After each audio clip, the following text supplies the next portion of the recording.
Reset target. Jangan kejar juta dahulu. Kejar stabil dulu. Anda tak perlukan 1 juta untuk tahun ni.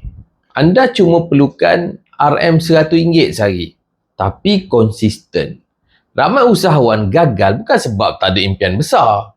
Tapi sebab terlalu gelojoh nak cepat kaya sampai jatuh tersembam. Saya tak suruh pun anda buang impian. Nak rumah besar ke, nak kereta besar ke, sale juta-juta ke, tu semuanya tak ada masalah. Tak salah pun. Tapi saya nak tanya, tapak bisnes anda pun masih goyang.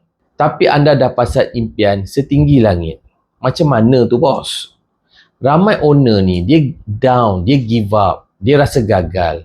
Bukan sebab apa pun. Sebab target tu tak realistik.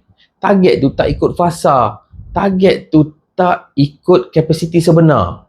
Jadi, kalau anda nak bangkit, cuba susun target macam ni dulu. Follow langkah-langkah ni. 1. Buat target harian yang boleh dicapai. Bukan yang sekadar nak bagi semangat. Contohnya kan, dapat RM100 sehari. Dapat dulu dan RM3,000 sebulan. Betul? Ataupun dapatkan 3 orang yang repeat customer setiap hari. Itu pun dah cukup kuat. Kedua, fokus dulu kepada satu produk ataupun fokus dulu kepada satu saluran jualan saja. Jangan tamak semua nak jual, semua platform kita nak conquer. Bila semua dah jadi, barulah kita boleh pergi ke saluran jualan yang lain ataupun kepada produk-produk yang lain. Ketiga, sambut kemenangan kecil setiap hari. Contohnya, dapat 1 close sale. Celebrate lah. Kan, dapat feedback customer. Record lah. Dapat repeat customer. Follow up lah.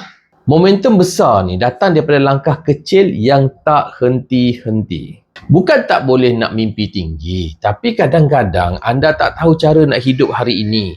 Mimpi tu yang akan jadi beban, bukannya harapan.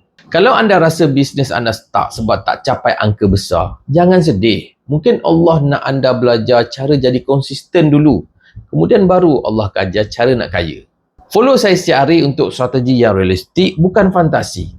Kalau anda rasa post ini boleh tolong kawan anda yang tengah give up sebab target terlalu tinggi, tolong share post ini kepada mereka. Esok saya nak share kenapa kena belajar cut loss. Belajar berhenti dengan tenang, bukan dengan ego.